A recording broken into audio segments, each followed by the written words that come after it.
भगवान के चरित्रों को श्रवण करते करते समय कहाँ बह जाता है वो हमें पता भी नहीं चलता. સારોને શુભ સમય બહુ જલ્દી વીતી જાય, દુઃખદ સમયને કાઢવો એ અઘરો છે. જ્યારે કષ્ટ પડ્યું હોય, દુઃખ પડ્યું હોય, અશાંતિ થઈ હોય, મન અત્યંત વિચલિત થયેલું હોય, એ સમયને કાઢવો એ બહુ જ અઘરો છે. સારો સમય ફટ થઈને નીકળી. અને એટલે જ કહેવામાં આવ્યું કે સમય કિસી કી ભી રાહ નહીં દેખતા, समय तो नदी की तरह बहता जाता है, बहता जाता है. आज जो क्षण में हम हैं वो कल वो नहीं रहेगी, और इसलिए बीता हुआ काल वो वापस नहीं आता. एक बार समय बीत गया वो बीत गया. जो वो समय का सदुपयोग कर सकता है वही व्यक्ति समय को जीत सकता है, और जो व्यक्ति समय को जीत सकता है वही समय में रह सकता है. जिंदगी जख्मों से भरी है, वक्त को मलहम बनाना सीख लो. जिंदगी जख्मों से भरी है, वक्त को मलहम बनाना सीख लो. अरे हारना तो है ही एक दिन मौत के सामने, फिलहाल जिंदगी से जीतना सीख लो. એ જિંદગીને કોણ જીતી શકે? જે સમયમાં રહી શકે. મેં બીજા કે ત્રીજા દિવસની કથામાં કીધેલું કે ક્ષણમાં જીવવું, ક્ષણને સ્વીકાર કરવો, ક્ષણ ક્ષણને સકારાત્મક રીતે લેવું, એ જીવનને આનંદરૂપ બનાવી. પણ એ ક્ષણને સકારાત્મક લેવાની શક્તિ, પ્રેરણા, સામર્થ્ય એ સત્સંગમાંથી મળે. સત્સંગ વ્યક્તિને સાત્વિકતા આપે, સ્વીકાર ભાવ આપે, દરેક પરિસ્થિતિ અને સિચ્યુએશનને પોઝિટિવલી જોવાની દૃષ્ટિ આપે. અને આ જગતમાં જૈસી દૃષ્ટિ વૈસી સૃષ્ટિ.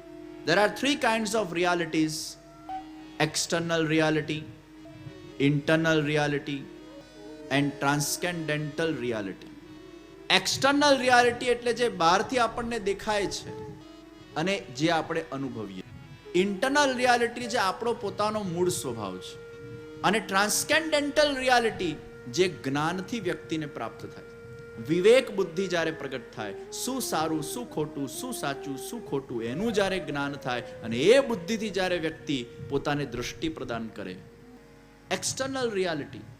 We all live in the external reality world. Very less people in this world, they live in the internal reality.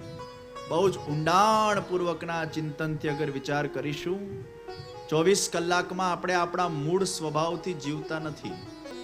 આપણે કેવલ બહારના લોકોને પ્રતિભાવ આપવા માટે જીવતા હોઈએ છીએ. મૂળ ભાવ આપવા માટે નથી જીવતા, પણ પ્રતિભાવ આપવા માટે જીવીએ. And that's why our nature has become more reactive rather than proactive. કોઈકે તમને ગાળ આપી એટલે તમને ગુસ્સો આવ્યો અને સામે તમે એને રિબાઉન્સમાં ગાળ આપી. ગાળ આપવાનો તમારો સ્વભાવ નથી, તમારો મૂળ સ્વભાવ નથી, પણ બહારના વ્યક્તિના એ ગાળથી તમારા અંદર પણ એક ગાળ ઉત્પન્ન થઈ અને તમે સામે એને રિબાઉન્સ આપ્યું. બાહ્ય દેખાવ માટે ઘણીવાર આપણે જીવતા. આવું કરીશું ને તો સામેવાળાને બહુ ગમશે, આવું કરીશું ને તો દુનિયાને બહુ ગમશે, આવું કરીએ ને તો સમાજમાં સારું લાગે, આવું કરીએ ને તો સમાજમાં ખરાબ લાગે. ઘણીવાર ઊંડાણપૂર્વકનો અગર આપણે વિચાર કરીએ, જે એક્સટર્નલ રિયાલિટી વાળા વ્યક્તિ છે એ કેવલ સમાજમાં દેખાવ કરવા માટે જ જીવતા હોય છે. એ સારા કપડાએ પહેરશે તો પોતાના માટે નહીં પહેરે, પણ એ સમાજને દેખાવા માટે જ પહેરે. એ કોઈ સારી વસ્તુનું અગર આચરણ પર કરશે તો પણ એના આચરણમાં કદાચ કંઈક દેખાવો આવી જાય છે. એક્સટર્નલ રિયાલિટીને જ વ્યક્તિ સાચું માનતો હોય અને 24 કલાકમાંથી આખું આપણું જીવન કેવલ બતાડવા માટે, દુનિયા માટે, સમાજ માટે પબ્લિક ઓરિએન્ટેડ થઈ જતું. ઇન્ટરનલ રિયાલિટીમાં એ વ્યક્તિ જીવી શકતો નથી. તમારો મૂળ સ્વભાવ ગુસ્સો કરવાનો નથી, તમારો મૂળ સ્વભાવ દ્વેષ કરવાનો નથી, તમારો મૂળ સ્વભાવ ઈર્ષા કરવાનો નથી, પણ બહારથી આપણા અંદર આવે છે. બાહ્ય વસ્તુ આપણને ઇફેક્ટ કરે છે. કોઈ બોલી જાય કેવું તરત ખોટું લાગી જાય છે. એ કેમ લાગ્યું? ખોટું લાગવાનો તમારો સ્વભાવ નથી, પણ એની વાતને તમે એટલું બધું મહત્વ આપી દીધું કે તમને ખોટું લાગી જાય. કોઈ સ્માઇલ ના આપે તો ખોટું લાગી જાય. કોઈ આપણને મહત્વ ના આપે તો ખોટું લાગી જાય છે, કોઈ આપણને ઇમ્પોર્ટન્સ ના આપે તો ખોટું લાગી જાય છે, કોઈ આપણા સાથે સારી રીતે વાત ન કરે તો ખોટું લાગી જાય છે. કદાચ પેપર પેન લઈને બેસીએ ને તો 100 એવા વિષયો નીકળશે કે કયા કયા વિષયથી આપણને ખોટું લાગે છે. બહુ જલ્દી જેને ખોટું લાગી જતું હોય એ એટલો જ ઇગોઇસ્ટિક વ્યક્તિ કહેવાય. અને જેટલો વ્યક્તિ ઇગોઇસ્ટિક બને છે એટલો એક્સટર્નલ રિયાલિટીમાં જીવે છે, એની ઇન્ટરનલ રિયાલિટી ખતમ થઈ જાય. ઘણીવાર આપણે થાકેલા ના હોઈએ ને તોય કોઈ આપણને કહે તમે બહુ થાકેલા લાગો છો, અને પછી વળી પાછા આગળ ગયા કોઈ બીજો ત્રીજો માણસ કે તમે આજે કેમ આટલા થાકેલા લાગો છો, પછી વળી ત્રીજો માણસ કે તમે કેમ થાકેલા લાગો છો. જો 3 વ્યક્તિ આપણને કહી દે તમે થાકેલા થાકેલા થાકેલા, બિચારો થાકેલો ન હોય તોય થાકેલો થઈ જશે. બીજાના વિચારોનો જે પ્રભાવ એ જ્યારે વ્યક્તિ પર પડે છે, એની ઇન્ટરનલ રિયાલિટી, એનું જે મૂળ સત્વ છે એને ખતમ કરી નાખે છે. એક સાયકોલોજીકલ ઇમ્પેક્ટ પડી જાય. મનોવૈજ્ઞાન દ્વારા આ પ્રમાણિત થયેલો વિષય કે બીજો તમને કંઈ કહી જાય એની કેટલી મોટી ઇમ્પેક્ટ તમારા. સેકન્ડ વર્લ્ડ વોર વખતે 2 સૈનિકોને બીજા દેશવાળાએ પકડ્યા અને કીધું કે અમે તમને ચાકુથી કે ગનથી મારીશું નહીં, પણ તમારા અંદરથી આખું લોહી કાઢી નાખશું અને તમને મારશું. તો એક્સપેરિમેન્ટ કરવામાં આવ્યું. બંનેને અહીંયા સોય ભોકવામાં આવી અને લોહી કાઢવામાં આવ્યું, અને પછી નીચે પેલું બકેટ મૂકેલું, એમાં એ લોહી પડતું જાય, ટપ ટપ ટપ ટપ અવાજ આવે. પછી બંને સૈનિકોના આંખ પર પટ્ટી બાંધી દીધી, લોહી કાઢવાનું બંધ કરી નાખ્યું. સૈનિકોને ખબર નથી. બાજુમાં પાણીનો અવાજ ચાલુ કર્યો, ટપ ટપ ટપ ટપ ટપ ટપ ટપ. કલાકો સુધી આ ટપ ટપ ટપ ટપનો અવાજ આવતો ગયો અને બંને સૈનિકો સતત પોતાના જાતને કહેવા લાગ્યા કે અમારા અંદરથી બ્લડ બહાર જઈ રહ્યું છે, બહાર જઈ રહ્યું છે, બહાર જઈ રહ્યું છે, બહાર જઈ રહ્યું છે, અમે લોકો મરી રહ્યા છીએ, મરી રહ્યા છીએ, મરી રહ્યા છીએ, મરી રહ્યા. આ વિચાર સતત એમના મનમાં હથોડાના જેમ વાગ્યા કર્યો. ખૂન હોવા છતાં એ બંને સૈનિકો મરી ગયા, ક્યોંકિ મન સે વો મર ગયે. અને મનોવિજ્ઞાને પ્રૂવ કર્યું કે સતત અગર તમે તમારા જાતને અગર નેગેટિવ થોટ્સ આપો છો, અગર બીજાના નેગેટિવ થોટ્સને તમે ગંભીરતાથી લઈ લો છો અને એને તમારા મનમાં માની લો છો, અને તમારી અગર ઇન્ટરનલ રિયાલિટી ખતમ થઈ જશે તો બીજાની એ એક્સટર્નલ રિયાલિટીમાંથી પ્રગટ થયેલો એ વિચાર એ તમારામાં એટલો ગઢ કરી જશે કે તમારા મનને મારી. મોટા ભાગના લોકો એક્સટર્નલ રિયાલિટીમાં, બહુ ઓછા લોકો ઇન્ટરનલ રિયાલિટી કે એમનો જે મૂળ સ્વભાવ છે એનું એમને ભાન છે. બીજાના સ્વભાવથી, બીજાના વિચારથી, બીજાના વર્તનથી, બીજાના વ્યવહારથી એમને બહુ ફરક નથી પડતો. આવા લોકો બહુ ઓછા છે. અને એનાથી પણ ઉપર જઈએ, ટ્રાન્સકેન્ડેન્ટલ રિયાલિટી, જેને આપણે સાક્ષી ભાવ કહીએ. વ્યક્તિ એવા જ્ઞાનના સ્ટેજ પર પહોંચે કે એનામાં એ વિવેક બુદ્ધિ પ્રગટ થાય, એ દ્રષ્ટા બની જાય. જીવનમાં થતા ટ્રેજેડીઝને સહજ રીતે તરત જ એ સ્વીકારી લે. લેશ માત્ર પણ એને રંજ ન થાય, લેશ માત્ર પણ એને દુઃખ ન થાય, લેશ માત્ર પણ એ અશાંત ન થાય, લેશ માત્ર પણ એ વિચલિત ન થાય, એ પ્રકારનું એનું માનસ બની જાય. બહુ ઓછા લોકો એ રિયાલિટી પર પહોંચે. મેં એવા ઘણા બાળકો જોયા છે, પરીક્ષાનો દિવસ હોય, પિતાજી મરી ગયા હોય અને અગ્નિ સંસ્કાર કરીને પરીક્ષા આપવા ગયો હોય, એવા એ છોકરા જોયા છે. જે દિવસે પિતાનો અગ્નિ સંસ્કાર થયો એ દિવસે કોઈ છોકરો પરીક્ષા આપવા જાય ખરો? કેવું એનું માનસ હશે. સરદાર વલ્લભભાઈ પટેલ કેસ લડતા હતા અને પેલી ચિઠ્ઠી આવી, પત્ની મરી ગયા છે, ચિઠ્ઠી બંધ કરીને કેસ લડવાનું ચાલુ રાખ્યું અને પછી જઈને અંતિમ ક્રિયામાં ગયા. વાર્તા પ્રસંગોના અંદર આપણે જોઈએ છે, કુમ્મનદાસજીનો છઠ્ઠો દીકરો કૃષ્ણદાસ એ સિંહની જાળમાંથી એ ગાયને બચાવવા ગયા અને દીકરો મૃત્યુ પામ્યો. મૃત્યુના સમાચાર કુમ્મનદાસને મળ્યા. કુમ્મનદાસના આંખમાંથી જર્જર આંસુ પડવા લાગ્યા. બધા લોકો કહેવા લાગ્યા, કુમ્મનદાસજી તમે તો ઠાકોરજીના કેટલા નિકટ છો, સાક્ષાત ઠાકોરજી તમારા ખોળામાં આવીને બેસે, તમને તો ભગવાનનો સાક્ષાત્કાર થયેલો છે અને આજે તમે રડી રહ્યા છો. કુમ્મનદાસજી બહુ સરસ ઉત્તર આપ્યો, પુત્ર મરી ગયો એટલે મને આંસુ નથી આવી રહ્યા. જન્મ અને મૃત્યુ તો ઈશ્વરના હાથમાં છે. આજે જેનું જન્મ છે કાલે એનું મૃત્યુ થવાનું જ છે. આજે ભગવાન આપણને સમય આપે છે, કાલે સમય સમાપ્ત થવાનો જ છે. સંસારમાં એ જન્મ ને મૃત્યુ તો ચાલ્યા જ કરશે. મને તો દુઃખ એ વાતનું થયું કે મારો પુત્ર મરી ગયો, એનું મને સૂતક લાગે અને મને 16 દિવસ સુધી મારા શ્યામ સુંદરના દર્શન નહીં થાય. એ દર્શન નહીં થાય એના વિચારથી મને રડવું આવી રહ્યું છે. કયા પ્રકારનું આ માનસ છે? સંસારમાં રહીને પણ સંસારમાં એ પ્રકારનું અટેચમેન્ટ નથી કે વ્યક્તિ પૂર્ણ રીતે ભાંગી જાય. તરત એ પરિસ્થિતિનો સ્વીકાર. સત્સંગના માધ્યમથી વ્યક્તિનું મન વધારે બલવાન બને છે, ધૈર્યવાન બને છે, સ્થિર બને છે, સક્ષમ બને છે અને એનું મંગલ કલ્યાણ થાય છે. એ પોઝિટિવ બને છે. નકારાત્મક વિચારોને એ પોતાના અંદરથી વિદાય આપી શકે છે અને હંમેશા પ્રભુને કેન્દ્રમાં રાખીને એ વ્યક્તિ સકારાત્મક બનતો. Faith in God will increase the faith in yourself.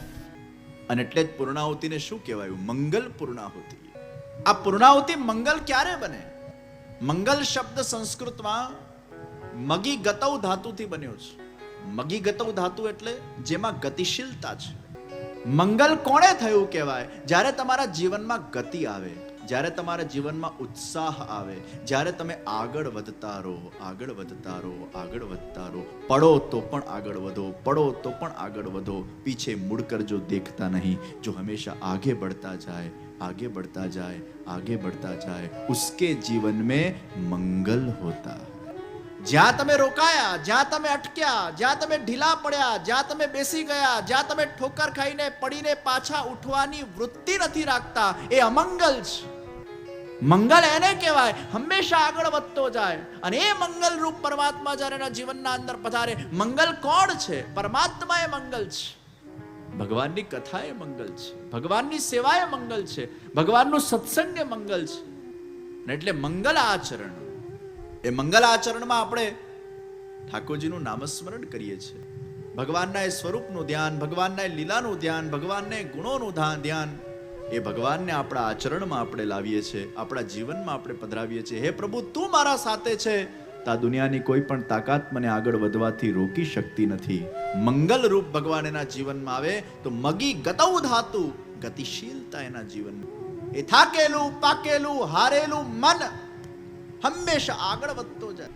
ઘણા લોકો ત્યાં જ પડ્યા હોય, એટલા શોકમાં હોય, એટલા હતાશ હોય. ઘણા લોકોને આપણે પૂછીએ ને, કેમ છો? બહુ જ પ્રોબ્લેમ, બહુ જ પ્રોબ્લેમ, બહુ જ પ્રોબ્લેમ. ઘરે બધા કેમ? બહુ જ પ્રોબ્લેમ. છોકરાઓ કેમ? ભણતા જ નથી, બહુ જ પ્રોબ્લેમ. એનું પેલું મોઢું જેવું હોય, પ્રોબ્લેમેટિક, સમસ્યાવાળું. આ લોકો જીવનમાં ક્યારે મંગલ કરી શકતા જ નથી, કારણ કે અટકેલા લોકો છે, ભટકેલા લોકો છે, છટકેલા લોકો છે, અટવાયેલા લોકો છે. એ પોતે અટવાયેલો રહે, બીજાને અટવાઈ દે. એને કઈ સૂચકો જ ન પડે, ત્યાં ને ત્યાં જ પડ્યો રહે છે, ત્યાં ને ત્યાં જ પડ્યો રહે. અરે ક્ષમા પરવાને કો જલના સિખાતી હૈ, श्याम सूरज को ढलना सिखाती है, गिरने वाले को टोकना मत दोस्तों, ठोकरे इंसान को चलना सिखाती है. જેટલી ઠોકરો વાગ્યા કરે, જેટલા સફળતાઓ વ્યક્તિને પ્રાપ્ત થયા કરે, વ્યક્તિ ઉલટો ચાલતો શીખે. સફળતામાં એ ફળ છે ને સફળતામાં એ ફળ છે. समय संजोग के आधार पर हार जीत होती रहती है, सफलता असफलता आती रहती है, पास फेल होते रहते हो, सुख दुख आता रहता है. यही तो जीवन का नियम है. આ દુનિયામાં શ્રેષ્ઠ સફળ લોકોના ઇતિહાસને અગર આપણે જોઈએ અને શિખર પર પહોંચેલા જેટલા પણ લોકો છે એના ઇતિહાસને અગર આપણે જોઈએ તો એને ખૂબ જીવનના અંદર મહેનત કરી હોય છે, ખૂબ જીવનમાં સ્ટ્રગલ વેડફી હોય છે, ખૂબ જીવનના અંદર એમને વિઘ્નો જોયા હોય છે, ખૂબ દેવાએ કરેલા હોય છે. શરૂઆતના અંદર ખૂબ મહેનત કરતા કરતા, ઠોકરો ખાતા ખાતા, સ્ટ્રગલ કરતા કરતા એ પરિપક્વ બનતા બનતા એ મીઠાસ રૂપી ફળ આ સમાજને પ્રદાન કરતા હોય છે. કોઈ પણ વ્યક્તિ એમને સફળ નથી બનેલો હોતો. અનેક પ્રકારના અસફળતાના એ દુઃખને સ્વીકાર કરતો કરતો કરતો કરતો, લેટ ગો કરતો કરતો, કોમ્પ્રોમાઇઝ કરતો કરતો, સહન કરતો કરતો, પુરુષાર્થ કરતો કરતો એ શિખરના મુકામ પર પહોંચે છે. આપણને લાગે આ કેટલો સફળ માણસ છે, પણ એના ઇતિહાસને અગર જોઈએ ત્યારે આપણને ખબર પડે એને કેટલી સ્ટ્રગલ. એવા લોકોનું જીવન મંગલ કહેવાય જે હંમેશા આગળ વધ્યા છે. છોકરાઓ ફેલ થાય પછી ત્યાં ને ત્યાં પડ્યા રહે. હું કેમ ફેલ થયો? હું શા માટે ફેલ થયો? શા માટે મારા સાથે જ આવું થયું? શા માટે હું જ આવો નીકળ્યો? શા માટે મારું જ ભાગ્ય ખરાબ? કેમ મને જ ભગવાને ફેલ કર્યો? હું જ આવો આ પડ્યો રે. ફેલ થયો તો થયો, અબ ક્યા કર સકતે હૈ, હુઆ વો હુઆ.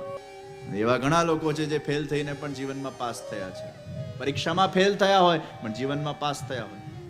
મને લાગે સચિન તેંડુલકર 10મી કે ફેલ છે કે પાસ ખબર નહીં, જીવનમાં પાસ થયો. એ બહુ ભણેલો નથી. અને ઘણીવાર તમે કોઈ એક વિભાગમાં ફેલ થાઓ છો તો ભગવાન કદાચ તમને કોઈ બીજા વિભાગમાં સફળતા આપે છે. ઘણીવાર કોઈ ભણવામાં આગળ ના હોય તો ગણવામાં આગળ હોય. એમાં ટેલેન્ટ કંઈક ભગવાને મૂકેલું હોય છે, કંઈક તો આપણા અંદર છે જે ભગવાન ઉજાગર કરવામાં. એક બહુ મોટા સફળ વ્યક્તિ, એને પૂછવામાં આવ્યું કે આપ ઉપર ગયા, નીચે ગયા, પાછા ઉપર આવ્યા. એ સફળ વ્યક્તિ એકવાર કરોડપતિ હતા અને એકવાર રોડપતિ બની ગયા, પછી પાછા કરોડપતિ બની ગયા.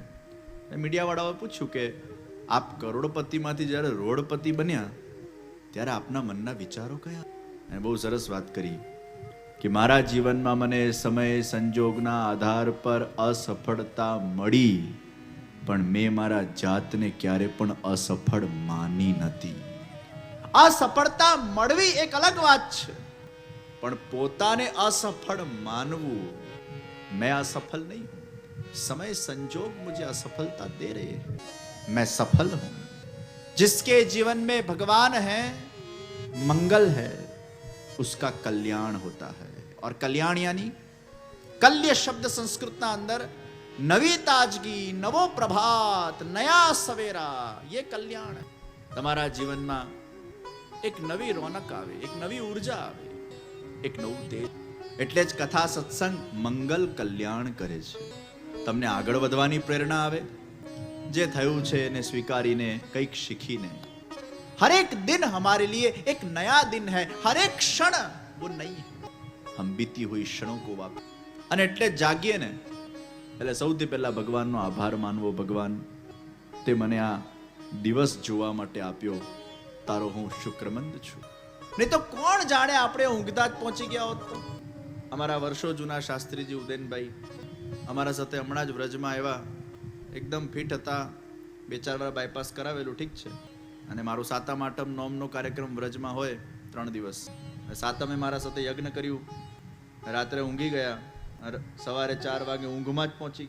અને બાજુમાં અમારા કેવુર શાસ્ત્રીજી સુતા, ભનકે ન પડી, સાયલેન્ટ અટેક, કોઈ અવાજ નહીં, કોઈ ચીસ નહીં, કંઈ જ નહીં. સાતમે મારા સાથે યજ્ઞ કર્યું, આઠમનું યજ્ઞ બાકી હતું. ક્યાં જિંદગીનો કોઈ ભરોસો છે? ઊંઘતા ઊંઘતા જ મોત આવી જાય, શું ખબર છે? આ શ્વાસો ક્યારે સમાપ્ત થઈ જાય વ્યક્તિને ખબર. અને એક દિવસ આપણા બધાના સમયની પૂર્ણાહુતિ થાય છે, સમાપ્તિ થાય. और इसलिए कहा गया सम्यक आपती समाप्ति, कहीं से कुछ प्राप्त करके जाए. આ જીવનમાંથી પણ કંઈક પામીને જઈએ તો એ જીવનની સમાપ્તિ શુભ કહેવાય, કલ્યાણકારી કહેવાય. આ 7 દિવસની કથામાંથી પણ કંઈક પામીને જઈએ. મેં જેમ પૂર્વમાં કીધેલું કે કોઈ પણ સારો વિચાર આવે એને અધુના વૃત્તિથી ઇમ્પ્લિમેન્ટ કરજો, એને ટાળતા નહીં. કાલ આપણે જોઈશું કે નહીં જોઈશું આપણને ખબર નથી. અને કોઈ પણ ખોટો વિચાર આવે તો જરા વેટ કરજો, પોસ્ટપોન કરજો. ખોટા વિચારને હંમેશા પોસ્ટપોન કરજો, સારા વિચારને હંમેશા ઇમ્પ્લિમેન્ટ કરજો. ખોટા વિચારોને જવા દો, આવવા દો, પણ સારા વિચાર. રોજ સવારે ઉઠીને ભગવાનનો આભાર માનજો. સૂતી વખતે કદાચ આપણો આખરો દિવસ હોઈ શકે. અને આજ તો જીવનનું સસ્પેન્સ છે પ્રિયજનો. हमारे साथ कब क्या होने वाला है वो हमें पता नहीं है. कब हमारी सांस रुक, कब हमारे जीवन में कौन सी घटना घटित हो जाए हमें पता नहीं है. મને બહુ જ આ સુંદર શબ્દ ગમે છે, જે મારા જીવનનો એક મહત્વનો સૂત્ર છે. Everything is organized by God, everything is planned by God. બધું ભગવાનના પ્રમાણે જ થાય છે, ભગવાન જ કરે છે. અને એના જ આયોજનમાં આપણે ક્યાંક ને ક્યાંક નિમિત્ત, એની ગોઠવણમાં આપણે ગોઠવાઈ જઈએ છીએ. અને ઘણીવાર તો જીવનના ઇન્સિડન્ટ્સને આપણે જોતા હોઈએ ત્યારે આપણને ખબર પડે કે આ કેવી એની ગોઠવણ છે ને એમાં આપણે કેવા ગોઠવાઈ જઈએ છીએ.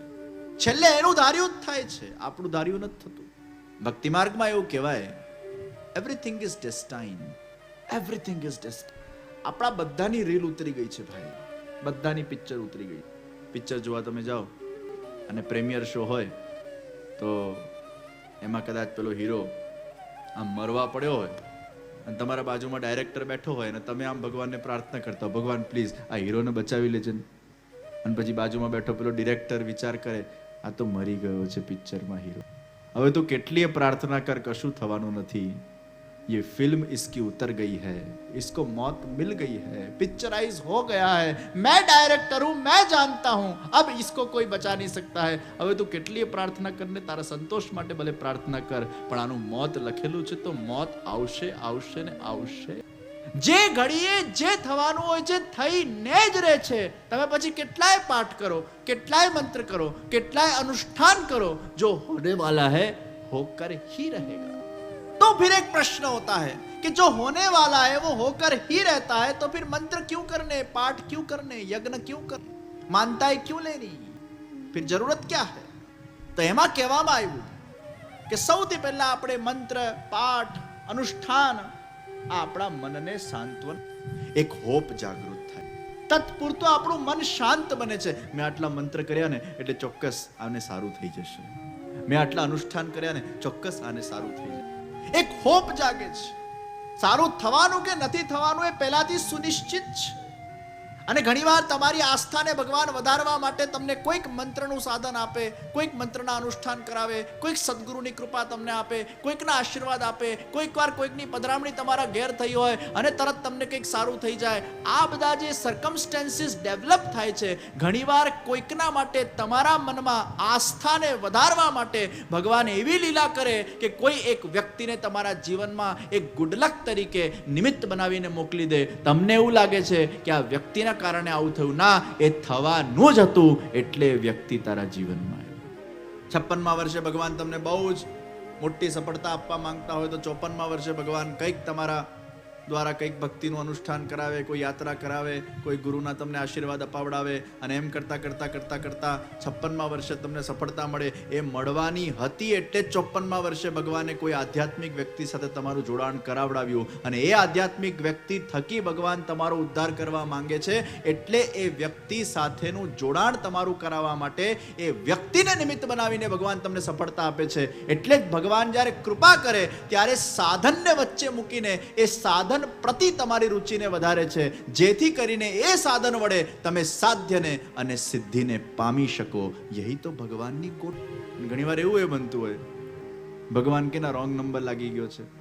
ઘણીવાર કોઈકના સંગથી કોઈ ભક્તિ કરતો થઈ જાય ને પછી ભગવાનને લાગે આ તો રોંગ નંબર લાગી ગયો, હવે આને મારાથી દૂર કરવો પડશે. કંસમાં આવું જ થયું ને. કંસ એકદમ સારો બની ગયો, વસુદેવજી પુત્ર લઈને આવ્યા, લો વચન પ્રમાણે હું પુત્ર લઈને આવ્યો છું. કંસના મનમાં વિચાર આવ્યો, વસુદેવજી મને 8મો મારવાનો છે ને, હું શું કામ 7 પુત્રને મારું, તમે રાખો તમ તારે, 8મો લઈ આવજો મારા પાસે, મને 8માંથી ખતરો છે, મને આ 7થી ખતરો નથી. અચાનક કંસમાં દયા આવી ગઈ ને ભગવાનને ટેન્શન થયું. કંસ અને દયા આ એકબીજાના વિરોધાભાસી શબ્દો છે. જ્યાં કંસ હોય ત્યાં દયા ના હોય ને જ્યાં દયા હોય ત્યાં કંસ ના હોય. એટલે ભગવાને પછી પોતાના મન નારદજીને મોકલ્યા. નારદજી ગયા કંસને કહેવા, અરે કંસ, આ ભગવાનની ગણતરી હોય ને એ આપણા પલ્લે ન ચડે. પહેલો 8મો હોઈ શકે, બીજો 8મો હોઈ શકે, ત્રીજો 8મો હોઈ શકે. ભૂલથી સારો બની ગયો કંસ, પાછો ખરાબ બની. બોલાયા એક એક બાળકને ધામ ધામ કરીને મારવા લાગ્યો. ઘણીવાર આવું બને, કોઈકના સંગથી પેલો નાસ્તિક વૃત્તિનો વ્યક્તિ એકદમ આસ્તિક બની જાય તો ભગવાન શું કરે ખબર છે? એવો રોંગ નંબર લગાડે. કંઈક એને દુઃખ પડે, ભગવાનની બહુ માળા જપતો હોય છતાંય દુઃખ દૂર ના થાય, એટલે પછી એના અંદર વિચાર આવે આ ભગવાનમાં કઈ દાટ્યું નથી, ભગવાનની ઝાંપી બંધ, માળીએ ચઢાઓ, ક્યાં ફાયદા એ ભક્તિ કરે, ये वेस्ट ऑफ टाइम है, वेस्ट ऑफ एनर्जी है. કઈ જ ભગવાન હોતું નથી આ દુનિયાના અંદર. આ બધું ટાઈમ પાસ છે, ટાઈમ વેસ્ટ છે. ઝાંપી બંધ, પોથી બંધ. આવું જ્યારે થાય ને આવા વિચાર આવે એટલે સમજો આ રોંગ નંબર લાગેલો છે, આ ભૂલથી તમે ભક્તિ કરતા થઈ ગયા.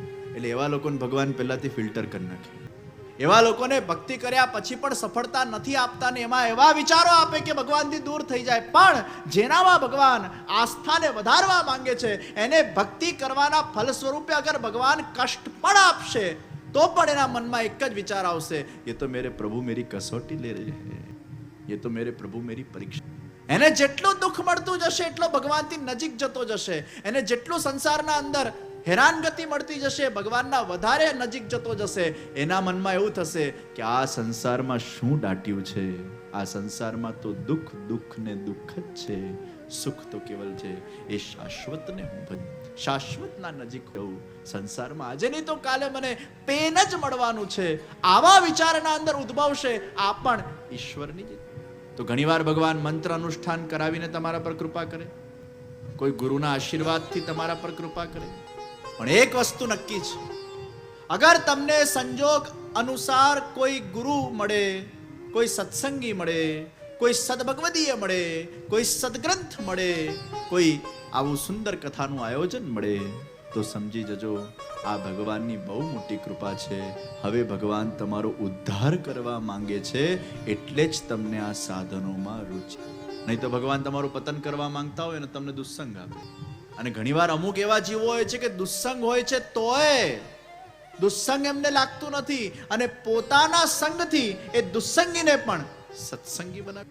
વડોદરામાં વર્ષો પહેલા, મને લાગે છે 10 વર્ષ પહેલાની આ વાત, એક છોકરો રોજ મંદિરે આવે અને હું સંધ્યા આરતી પછી બેઠો હોઉં મારા કક્ષમાં તો મળવા આવે મને, આવીને બેસે, થોડીક વાર જતો રહે.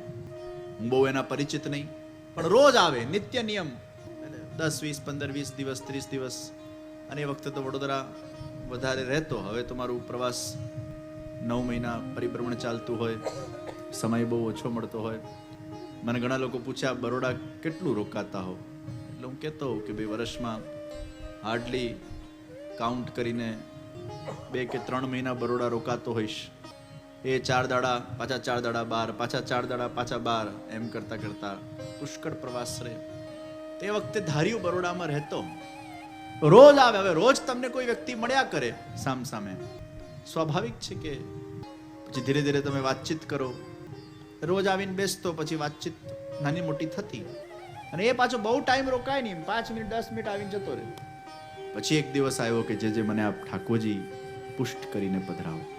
અને એ વખતે છોકરો 10માં ભણતો, બોર્ડ, મેં તો એના ઠાકોરજી પુષ્ટ આપી દીધા. પછી તો જે એના માતા પિતા ગરમ થયા. માતા પિતા નાસ્તિક, ભગવાનમાં માનતા જ નતા. આ છોકરો એવો કોઈ પાક્યો દૈવી જીવ.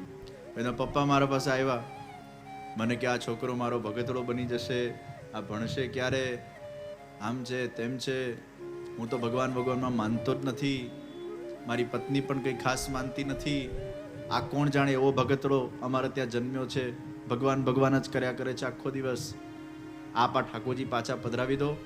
એટલે પછી દીકરો બીજા દિવસે આવ્યો, મને કે એ બોલ્યા કરે, આપે બહુ સાંભળવાની જરૂર નથી, હું સંભાળી લઈશ. મેં કીધું ભાઈ તું આ રીતે પુષ્ટાવીને જતો રહ્યો અને તારા ઘરમાં વિવાદ થાય, અને ઘરમાં ઠાકોરજીની સેવાથી કોઈ વિવાદ થાય એવું પુષ્ટિ માર્ગમાં અમે લોકો ક્યારે ઈચ્છીએ નહીં, ક્યારે ન ઈચ્છીએ, અને એવું થવું પણ ના જોઈએ. તમારા ઘરે ઠાકોરજી માટે થઈને વિવાદ થાય, અરે ભગવાનની સેવા તો આપણને જોડતી હોય, અને ભગવાનની સેવા તમારું ઘર તોડીને જતી રહે એવી સેવા કરવાની પણ આપણે ત્યાં કોઈ જરૂર નથી. ભગવાન કી સેવા તો જોડતી है. અરે સેવા સેવ્સ મેની રિલેશન્સ, સેવા કેનોટ બ્રેક એની રિલેશન. તમે સેવા કરતા જાઓ એટલે તમારું મન મધુર થતું જાય, કોમળ થતું, એક્સેપ્ટન્સ વધે, વિવેક બુદ્ધિ વધે. તમે રિએક્ટિવ ની પ્રોએક્ટિવ બનો. તમે દરેકના અંદર ધીરે ધીરે ઈશ્વરના દર્શન કરવા લાગો. સર્વાત્મ ભાવ, સબકે અંદર પ્રભુ કે. સેવા કરવાથી તમારા સ્વભાવમાં પરિવર્તન આવે, તમારામાં પરિવર્તન આવે, તમારામાં દીનતા વધે.